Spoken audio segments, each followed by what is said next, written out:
राज्य मानवाधिकार आयोग ने संज्ञान ले लिया है। मुख्य सचिव, डीजीपी और एसपी तलब हुई है और 4 सप्ताह में रिपोर्ट मांगी गई है। इस मामले की 13 जुलाई को समीक्षा की जाएगी। ये बहुत बड़ी खबर आपको इस वक्त की बता रहे हैं। बड़ी जानकारी आपको देते हैं। भरत तिवारी एनकाउंटर मामले से जुड़ी हुई बिहार राज्य मानवाधिकार आयोग ने संज्ञान लिया। मुख्य सचिव, डीजीपी और एसपी से तलब की गई है। 4 सप्ताह के भीतर रिपोर्ट मांगी गई है। इस मामले की 13 जुलाई को समीक्षा की जाएगी। तारीख निर्धारित कर दी गई है। तो इस वक्त ये बड़ी खबर, मानवाधिकार आयोग ने संज्ञान लिया है। ये बड़ी जानकारी आपको दे रहे हैं। मुख्य सचिव, डीजीपी से रिपोर्ट मांगी गई है। आखिर ये क्या मामला था और कैसे इस पर कार्रवाई की गई है, इसको लेकर 13 जुलाई को समीक्षा भी की जाएगी। एनकाउंटर का जो मामला था भरत भूषण तिवारी का, उस मामले को लेकर के मेरे द्वारा बिहार राज्य मानवाधिकार आयोग पटना और राष्ट्रीय मानवाधिकार आयोग नई दिल्ली के समक्ष 2 अलग अलग पिटीशन फाइल किया गया था, जिसके रिगार्डिंग आज बिहार मानवाधिकार आयोग पटना के द्वारा इस मामले में संज्ञान लिया गया है। माननीय आयोग के अध्यक्ष जस्टिस अनंत मनोहर बदर साहब के द्वारा बिहार के डीजीपी, बिहार के चीफ सेक्रेटरी और सुप्रिंटेंडेंट ऑफ पुलिस भोजपुर को नोटिस जारी किया गया है और 4 सप्ताह में पूरे मामले की रिपोर्ट मांगी गई है। और इस वक्त की एक और बड़ी खबर इसी मामले से जुड़ी हुई है आ रही है। भरत तिवारी के एनकाउंटर का ही ये मामला है। सुप्रीम कोर्ट से जल्द सुनवाई की मांग की जा रही है। दायर याचिका की जल्द सुनवाई की मांग है। सुप्रीम कोर्ट के वकील विशाल तिवारी ने मेंशनिंग करके मांग की है। जस्टिस बीवी नागरत्ना और जस्टिस जॉय माल्या बागची की पीठ ने याचिकाकर्ता को सुप्रीम कोर्ट के रजिस्ट्रार के समक्ष मेंशन करने को कहा है। दायर याचिका में दोषी पुलिसकर्मियों के खिलाफ एफआईआर दर्ज करने की मांग की गई है। इस मौके पर मौजूद अधिकारियों के खिलाफ एफआईआर दर्ज करने की मांग है। दायर याचिका में उत्तर प्रदेश में हुए फुल और हाफ एनकाउंटर की जांच की मांग की जा रही है। और देखिए, भोजपुर के बिलौटी गांव के भरत तिवारी एनकाउंटर केस को लेकर बवाल मचा हुआ है। इस मामले पर सियासत जमकर हो रही है। सम्राट चौधरी की सरकार ने पूरे केस की न्यायिक जांच का आदेश दिया। बावजूद इसके ये केस अब सुप्रीम कोर्ट पहुंच चुका है। इन सब के बीच जिस जगह पर एनकाउंटर हुआ था वहां ग्राउंड जीरो पर पहुंचकर न्यूज 18 की टीम तफ्तीश कर रही है। बातचीत में मृतक भरत के परिवार वालों ने पुलिस पर हत्या किए जाने का सीधा सीधा आरोप लगाया। दोषी पुलिसकर्मियों को फांसी की सजा दिए जाने की मांग की है। क्या है ये मामला, इस स्पेशल रिपोर्ट में देखिए।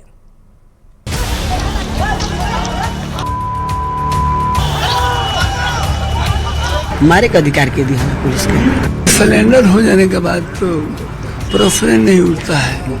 लापरवाही जो है इस परिप्रेक्ष्य में सामने आई है। सफाई अभियान चलता रहेगा, गलतफहमी मत रखना। तारीख 17 जून, जगह बिलौटी गांव, भोजपुर। भोजपुर के शाहपुर के बिलौटी गांव में हुए पुलिस एनकाउंटर के 6 दिन बाद भी भरत भूषण तिवारी की मौत का मामला शांत होता नजर नहीं आ रहा। पुलिस की भूमिका को लेकर लगातार सवाल उठ रहे हैं और मामला अब सुप्रीम कोर्ट तक पहुंच गया है। एनकाउंटर की निष्पक्ष जांच और पीड़ित परिवार को इंसाफ के लिए सुप्रीम कोर्ट में 2 याचिका दायर की गई है। पहली याचिका वकील नरेंद्र मिश्रा ने दायर की है, जबकि दूसरी याचिका वकील विशाल तिवारी ने दाखिल की है। न्यूज 18 भी लगातार केस की पड़ताल में जुटा है। सम्राट सरकार ने मामले की उच्च स्तरीय न्यायिक जांच के आदेश दिए हैं। हाईकोर्ट के रिटायर्ड जज केस की जांच करेंगे, पर जिनके बेटे की जान पुलिस एनकाउंटर में चली गई, उन मां बाप ने न्यूज 18 पर एनकाउंटर की पूरी कहानी बताई और पुलिस पर जानबूझकर भरत की हत्या किए जाने का गंभीर आरोप लगाते हुए दोषी पुलिसकर्मियों के लिए फांसी की मांग की। आशा देवी और काशीनाथ तिवारी ने कहा कि उनके बेटे को सरेंडर करने का पुलिस ने कोई मौका तक नहीं दिया। पुलिस कहता कि माने तहार दिमागी हालत ठीक ना रहे, ओकरा के मारे के अधिकार के दिया है। ओकरा तो मारे के अधिकार नहीं है, ओकरा के इलाज कराई ना तो हमनी पर सौंपी कि जाके इलाज कराइए, हम जाके इलाज कराती हूँ। सरेंडर हो जाने के बाद तो प्रश्न नहीं उठता है। बड़े बड़े क्रिमिनल भी देखते हैं कि इस तरह के करते हैं तो उनको भी नहीं काउंटर किया जाता है। ये तो मान ली कि मामूली सा एक मामूली सा मान ली कि एक ठो माने उपकार करने के लिए व्यक्ति था। वैसे इस मामले में बिहार के एडीजी लॉ एंड ऑर्डर ने भी पुलिस की गलती मानते हुए कहा है कि भरत केस को हैंडल करने में पुलिस से गलती हुई। इस मामले में लापरवाही जो है इस परिप्रेक्ष्य में सामने आई है। बता दें, मुख्यमंत्री सम्राट चौधरी ने भरत तिवारी केस की न्यायिक जांच का आदेश देते हुए कहा है कि सरकार का उद्देश्य घटना के सभी पहलुओं की निष्पक्षता और पारदर्शिता के साथ जांच सुनिश्चित करना है। पर जिस तरह से पुलिस पर आरोप लगाए जा रहे हैं, उससे नहीं लगता कि ये मामला जल्द शांत होने वाला है। न्यूज 18 के लिए पटना से शैलेंद्र और आरा से चंदन के साथ अमित कुमार की रिपोर्ट। बढ़ते आगे, अगली खबर आरा जिले के शाहपुर थाना क्षेत्र से आ रही है, जहां बिलौटी गांव के रहने वाले भरत तिवारी की पुलिस एनकाउंटर में मौत के बाद ये मामला लगातार तूल पकड़ता जा रहा है। भरत को न्याय दिलाने की मांग तेज हो गई है। युवक सचिन मिश्र ने भरत तिवारी के घर पर के सामने आमरण अनशन शुरू कर दिया है। उन्होंने ये आरोप लगाया कि सरकार के खिलाफ आवाज उठाने पर भरत की जान गई है। सचिन ने मांग की है कि मुख्यमंत्री मौके पर पहुंचकर परिजनों से माफी मांगे और दोषी पुलिस कर्मियों पर भी कार्रवाई की जाए।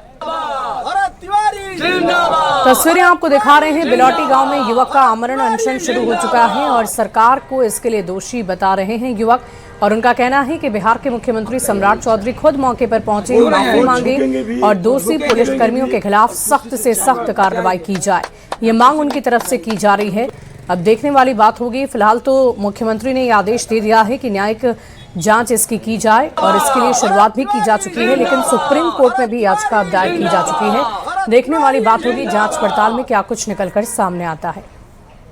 भोजपुर जिले के शाहपुर थाना क्षेत्र के बिलौटी गांव में हुए भरत तिवारी की पुलिस इनकाउंटर में मौत के बाद देखिए, जहां मामला देश के सबसे बड़े कोर्ट यानी सुप्रीम कोर्ट में चला गया है, वहीं लगातार इस मामले को लेकर के जो परिजन है, ग्रामीण है, जो दोषी उसमें पुलिसकर्मी है, उनको फांसी देने की मांग कर रहे हैं। वहीं देखिए, ये बेतिया से चल करके सचिन मिश्रा यहाँ पहुंचे हैं और इन्होंने आज यानी 22 तारीख से आमरण अनशन पर ये शुरू कर दिया है। इनकी मांग है कि जब तक इनको न्याय नहीं मिलता है, जब तक बिहार के मुख्यमंत्री यहाँ पहुंच करके पीड़ित जो परिवार है, उन भरत तिवारी की जो माँ है, उनसे माफ़ी नहीं मांग लेते हैं, तब तक उनका जब तक वो आ करके यहाँ उनकी माँ से माफ़ी नहीं मांगते हैं, तब तक उनका ये अनशन जारी रहेगा। जब हम लोग इनका इनकाउंटर देखे, वीडियो जब वायरल हुआ, तो उस वक्त तक हम लोग को भी लगा था कि ये भी भैया गलत है। मतलब शुरुआत का जो हम लोग वीडियो देखे थे सच्चाई है, लेकिन जब इनके बारे में सोशल मीडिया पर तमाम सारा न्यूज आने लगा, यहाँ के लोगों का जो बात था वो हम लोग सुने, और जब हम लोग फेसबुक प्रोफाइल खोले, उसको देखे, तब लगा कि भैया कोई शेर था, कोई मर्द था, सच में कोई भगत सिंह पैदा लिया था। जैसे वो भगत सिंह थे, ये भी भगत सिंह। रहा बात मैं यहाँ क्यों आके अनशन पर बैठा हूँ, तो आपको बताना चाहता हूँ कि मैं एक बिहारी हूँ, हिंदुस्तानी हूँ, और आप भी जब आवाज़ उठाइएगा, चाहे बिहार में कोई भी व्यक्ति समाज के लिए आवाज़ उठाएगा, और जब जब उस आवाज़ को दबाया जाएगा, तो समझ लीजिए कि हम, आप और तमाम सारे समाज के लोग साथ खड़ा हुए कि नहीं। ये सचिन मिश्रा है और ये अनशन पर इसलिए बैठे हुए हैं। इनका साफ तौर पर मांग है कि जब तक यहाँ बिहार के मुख्यमंत्री पहुंच करके इस परिवार से माफी नहीं मांगते हैं, उस माँ से माफी नहीं मांगते हैं, तब तक उनका ये आमरण अनशन चलता रहेगा। चंदन कुमार, न्यूज 18, बिलौटी, भोजपुर। और देखिए, भरत तिवारी एनकाउंटर के मामले में घटना के 5 दिन के बाद भी परिजनों के आवेदन पर एफआईआर दर्ज नहीं होने से नाराजगी बढ़ती जा रही है। परिजन दोषी पुलिसकर्मियों पर केस दर्ज कर गिरफ्तारी और कड़ी कार्रवाई की मांग कर रहे हैं। पिता सीन तिवारी ने आरोप ये लगाया कि आत्मसमर्पण के बाद भी बेटी को गोली मारी गई। वहीं दूसरी ओर तत्कालीन थाना प्रभारी ने परिजन और ग्रामीणों पर 3 मामले दर्ज किए हैं। परिवार लगातार न्याय की गुहार लगा रहा है।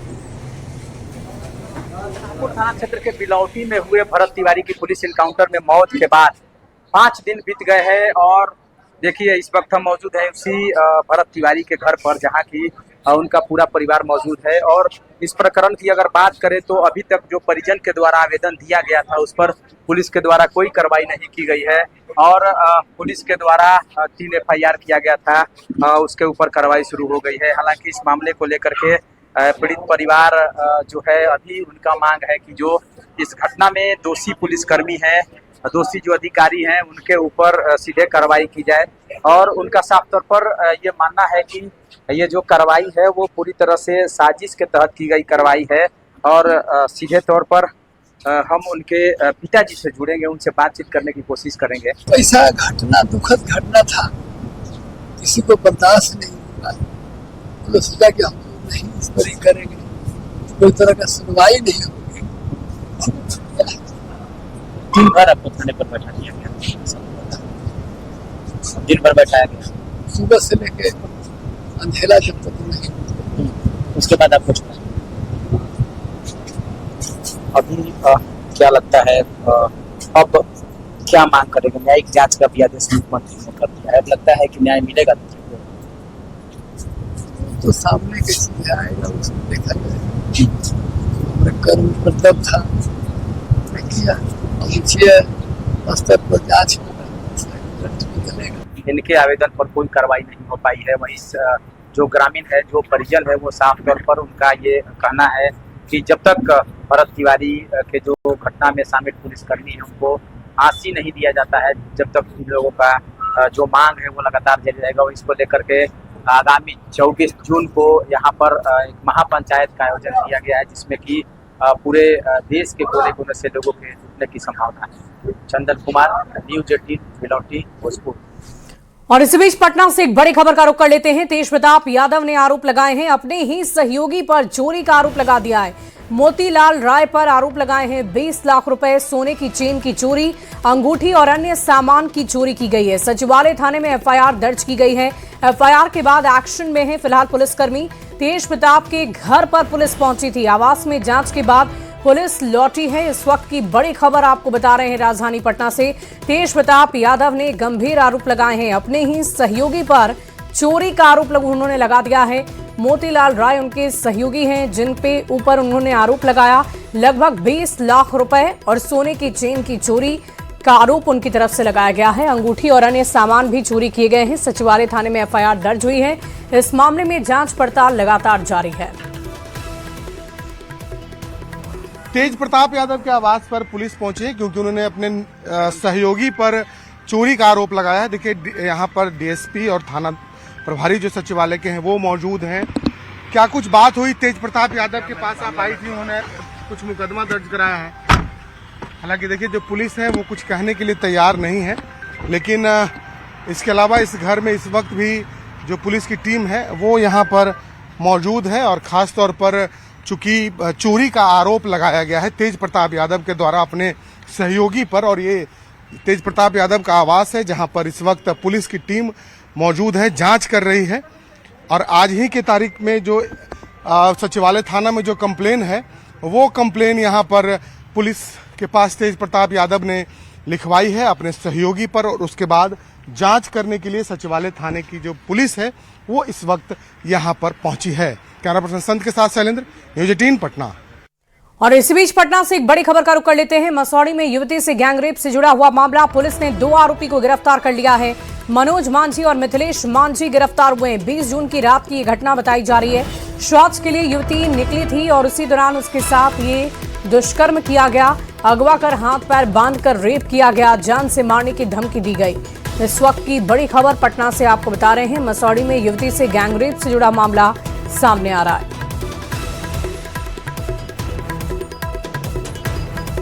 पहले का नाम है भीम उर्फ मिथिलेश मांझी और दूसरे हैं मनोज मांझी।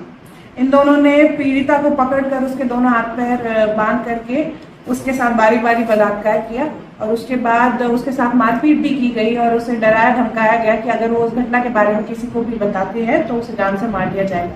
पीड़िता जब इस सब के बाद अपने घर पहुंची तो उसने अपनी इस घटना के बारे में अपनी मां को बताया। उसके आधार पर आवेदन पे मसौड़ी थाना में कांड 519/26 दर्ज किया गया। कांड दर्ज होने के तुरंत बाद इस पर कार्रवाई की गई और दोनों ही प्राथमिकी अभियुक्तों को अरेस्ट कर लिया गया। देखिए, बेगूसराय और नौबतपुर समेत बिहार के अलग अलग जिलों में हाल ही में हुई गैंगरेप की वारदात पर लॉ एंड ऑर्डर के एडीजी सुधांशु कुमार का बड़ा बयान सामने आया। उन्होंने बताया कि इन सभी मामलों में कार्रवाई करते हुए लगभग सभी आरोपी को गिरफ्तार किया जा चुका है। पीड़ितों का मेडिकल टेस्ट कराकर न्यायालय में उनके बयान दर्ज कराए जा रहे हैं ताकि दोषियों को जल्द से जल्द सख्त से सख्त सजा दिलाई जा सके। कुछ ऐसी घटनाएं 2-3 हुई हैं जो सामूहिक दुष्कर्म से संबंधित है। उसमें तत्परता पूर्वक सभी अभियुक्तों को, ऑलमोस्ट सभी अभियुक्तों को गिरफ्तार कर लिया गया है। पीड़िता का मेडिकल जांच भी ससमय कराया गया है और उसका जो बयान होता है न्यायालय में वो भी कराया जा रहा है। और इस तरह की घटनाएं कई बार हो जाती हैं और इसको रोकने का सबसे अच्छा उपाय ये है कि इसमें त्वरित इन्वेस्टिगेशन हो, त्वरित विचारण हो और उनको सजा कराई जा सके, उस दिशा में हम प्रयत्नशील हैं। इस बीच औरंगाबाद से एक बड़ी खबर का रुख कर लेते हैं। ट्रेन से लावारिस गांजा बरामद हुआ है। विशाखापट्टनम एक्सप्रेस में गांजा मिला। उड़ीसा से शराब गांजे की खेप लाई जा रही थी, माफ करिएगा। 2 बड़े बैग में गांजा रखा गया था। नबीनगर रेलवे स्टेशन पर कार्रवाई की गई है। 15 लाख रुपए इसकी कीमत बताई जा रही है। बड़ी खबर आपको औरंगाबाद से बता रहे हैं। ट्रेन से लावारिस गांजा बरामद हुआ है। विशाखापट्टनम एक्सप्रेस में गांजा मिला है। उड़ीसा से लाई जा रही थी खेप। 2 बड़े बैग में गांजे को रखा गया था। नबीनगर रेलवे स्टेशन पर यह कार्रवाई की गई है। 15 लाख रुपए इसकी कीमत बताई जा रही है। बढ़ते आगे, खबर कटिहार से आ रही है, जहां राजस्व कर्मचारी पर म्यूटेशन के नाम पर घूसखोरी का आरोप लगा है। घूस लेने का एक वीडियो भी सामने आ रहा है। पीड़ित ने यह बताया कि उससे म्यूटेशन के नाम पर कई बार दोहन किया गया। मजबूरी में उसने बकरी बेचकर म्यूटेशन के नाम पर दोहन की तीसरी किस्त दी, जिसका उसने वीडियो भी बना लिया। डीएम ने कहा कि इस तरह के मामले में सरकार के जीरो टॉलरेंस की नीति है और ऐसे ही हम काम भी कर रहे हैं। जल्द ही जांच कर कार्रवाई की जाएगी। ये मामला आजमनगर प्रखंड के पिंडाल पंचायत का है। अप्लाई दिए थे जमीन मोटेशन के लिए, तो उस बार कर्मचारी जो है लापरवाही की वजह से मेरा रिजेक्ट करा दिया। फिर बोले कि आप दूसरे के नाम से ट्रांसफर कराइए, हम आपका मोटेशन करवा देंगे। फिर उसके बाद हम दूसरे के नाम से ट्रांसफर किए, उसमें अच्छा खर्चा भी हुआ हमको। फिर उसने बोला कि आप जल्दी पैसा वैसा लेके आइए, नहीं तो फिर रिजेक्ट हो गया इस बार भी। तो हमने जो है कुछ खस्सी बकरी बेच करके जो है वहाँ पैसा लाए और बोला कि हाँ ठीक है, आप पैसा दे दीजिए हमको, हम आपको इस बार करा देंगे। ये हम पहले ही बता चुके हैं, बहुत सारे लोग पे कार्रवाई हो भी रही है। जो सरकार की जीरो टॉलरेंस की नीति है करप्शन को लेकर के, हम लोग पूरा तरीके से उसको पालन कर रहे हैं और जो भी सूचना मिली है हम लोग इस पर जांच कराएंगे और अगर उसकी पुष्टि होती है तो निश्चित रूप से कड़ी से कड़ी कार्रवाई की जाएगी। इसमें कोई दो राय नहीं, पहले भी हम लोगों ने किया है और आगे भी इस टाइप का कोई भी चीज पता चलने पे कड़ी कार्रवाई की जाएगी। मैं ये एकदम आपको विश्वास। इस बीच छपरा से एक बड़ी खबर आ रही है। ईसवापुर के लवा मंदिर में चोरी हुई है। मूर्ति समेत अन्य सामान की चोरी कर ली गई। राम, लखन और सीता की मूर्ति चुराई गई है। भोग लगाने वाले पीतल के बर्तन तक गायब हैं। दान पेटी, शिला पत्थर और कई सामान की चोरी हुई है। सीसीटीवी तक चुराकर भाग गए हैं चोर। इस वक्त की बड़ी खबर आपको बता रहे हैं। छपरा से ईसवापुर के लवा मंदिर में चोरी हुई है, जिसकी तस्वीरें भी हम आपको दिखा रहे हैं। मूर्ति समेत अन्य सामान की चोरी हो चुकी है। सीसीटीवी कैमरा तक चोरों ने नहीं छोड़ा, उसे भी लेकर वो फरार हो गए। और ये तस्वीरें हम आपको दिखा रहे हैं मंदिर परिसर की, जहां लोगों की भीड़ एकत्रित नजर आई। चोरी के बाद लोग वहां पर मौजूद रहे। सीसीटीवी तक चुराकर चोर फरार हो गए। अंदर मंदिर प्रांगण में प्रवेश करने के बाद मैंने भगवान की मूर्ति को देखा। मूर्ति भी नहीं है, भगवान को भोग लगाने वाले पात्र नहीं है, घंटी नहीं है, एक वाईफाई से संचालित सीसीटीवी कैमरा था वो भी नहीं है। अन्य बहुत सारी सामग्री हैं जो भगवान को अर्पण करने के लिए प्रसाद वगैरह की भी व्यवस्था रखता हूँ, वो सभी सामग्री चोरी है। और देखिए, बिहार में मानसून के दस्तक देने के बाद मौसम में लगातार बदलाव हो रहे हैं। वहीं लोगों का गर्मी से बुरा हाल हो गया है। कहीं आंधी और ठनका से लोगों की परेशानी बढ़ी है। पटना में देर शाम बारिश की वजह से लोगों को राहत मिली, लेकिन बारिश को लेकर मौसम विभाग ने कई जिलों में अलर्ट जारी कर दिया है। मानसून के कई हिस्सों में एक्टिव होने के साथ ही मौसम में बदलाव भी देखने को मिल रहा है। कई जिलों में तेज बारिश, आंधी, तूफान, तो कई जिलों में गर्मी से लोगों की परेशानियां बढ़ गई है। यदि हम राजधानी पटना की बात कर लें तो कल देर शाम हुई बारिश के कारण लोगों को गर्मी से थोड़ी राहत जरूर मिली है, लेकिन बावजूद इसके मौसम विभाग ने कई जिलों को लेकर ऑरेंज और येलो अलर्ट जारी किया है। खासतौर पर मौसम विभाग ने यह भी लोगों को सलाह दी है कि वज्रपात और तूफान से बचें, क्योंकि मौसम लगातार बदल रहा है।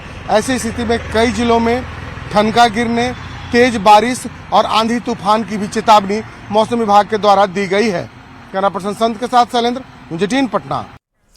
और देखिए, सीतामढ़ी में भी इन दिनों भीषण गर्मी और तेज धूप ने लोगों का जीना बेहाल कर दिया है। सुबह से ही तपिश लोगों को परेशान करती है। दोपहर के बाद सड़कों पर लोगों का निकलना मुश्किल हो जाता है। गर्मी के कारण बाजार की रौनक घट गई है। बच्चे, बुजुर्ग, मरीज विशेष सावधानी बरतने की सलाह उन्हें डॉक्टर दे रहे हैं।